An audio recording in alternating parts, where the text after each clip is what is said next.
Hello, all good people of the world. My name is Gunnar. I am a K9 handler in the Norwegian Search and Rescue Service. The Norwegian Search and Rescue Service consists of three main volunteer organizations. One is Norsk Folkehjelp, which is basically helping the people. The other one is the Red Cross, that concerns themselves with health. And then you have Norske Redningshunder, which is the Norwegian Search Dogs, more or less, directly translated, that does the K9 work. Now, I want to introduce you to some ways that we can actually use these dogs when it comes to this K9 work. So we got my own dog, Diesel. She's a certified K9 working with finding people. So let's have a look. Enjoy!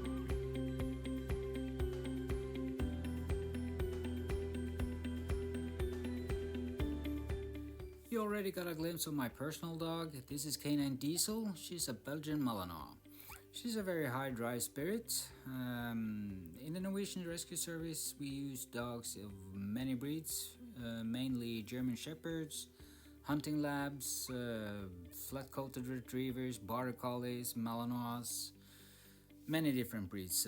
But the commonality between them all is that they are very high drive dogs. They need to be that to be able to do the job.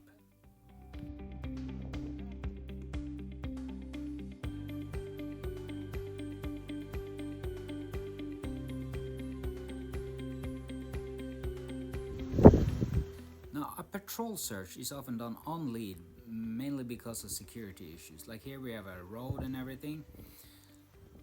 We don't want the dog to run loose on that. So we walk along the road, and here we can see that the dog is telling the handler that she wants to check something out. Now she's taken off lead and sent off into the grid, because now the handler has control over where the dog is going.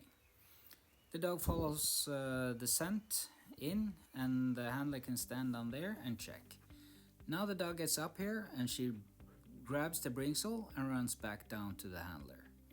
After showing their handler the bringsel, they return to show the handler where is the person they have found. Now, I didn't mention the bringsel. If you look up there, what Diesel is holding in her mouth, that is a bringsel. She picks it up when she finds people and she shows it to me.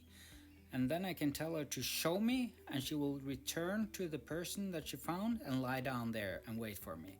This is how we can conclude the find and how the dog can tell us that they found somebody.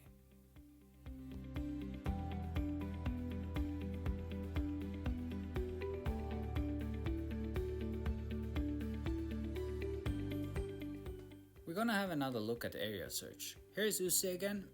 Now she's searching freely. She's loose, and that means that she can cover much bigger areas in much shorter time. She's a very experienced dog, so she's using the wind, and on right here she's using the side of the wind. So if you look right there she picked up a scent that is coming from the tire pile, and now she has to figure out where is the source of the smell. And in this way she can use the wind and try to figure out where it's coming from until she basically touches base with the person that is lying there.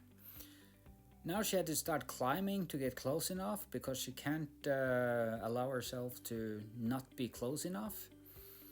That will give a false impression for us. And if we wait a little bit, there we can see the tail is starting to wag. She's satisfied with her find.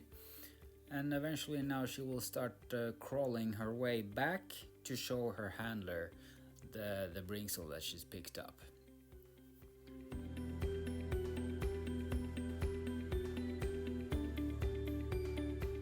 Now if you look closely, you can actually see her coming in with the bringsel in her mouth.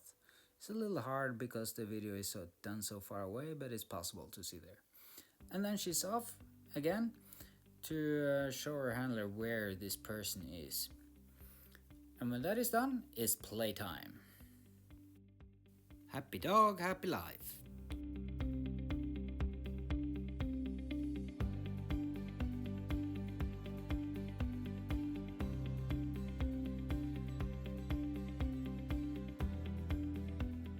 in many countries, like the States for example, England, there are separate trailing dogs and tracking dogs. But here in Norway, they have to track to be a certified search and rescue dog. Now if you look at Diesel here, she is tracking a guy who has been walking here maybe 6 or 7 hours ago. She's also trained to mark objects that that person has lost that bears the scent of humans. Now Diesel is trained to lie down and mark the object if she finds something that smells of humans, like she's doing here right now. Now she marked a glove, and that tells me that this glove has not been lying here for a long time. This is something that actually smells of humans. Now how on earth can we get these dogs to do all of this? It all begins with one thing when they're very small, and that is to play. That Kong right there means the world to K9 Diesel. Now if she has an aim to get that, I can put in conditions for her, more and more conditions, and we put them together and it forms a pattern, and in the end it forms an entire behavior. So in this way we can form their behavior to become search and rescue dogs.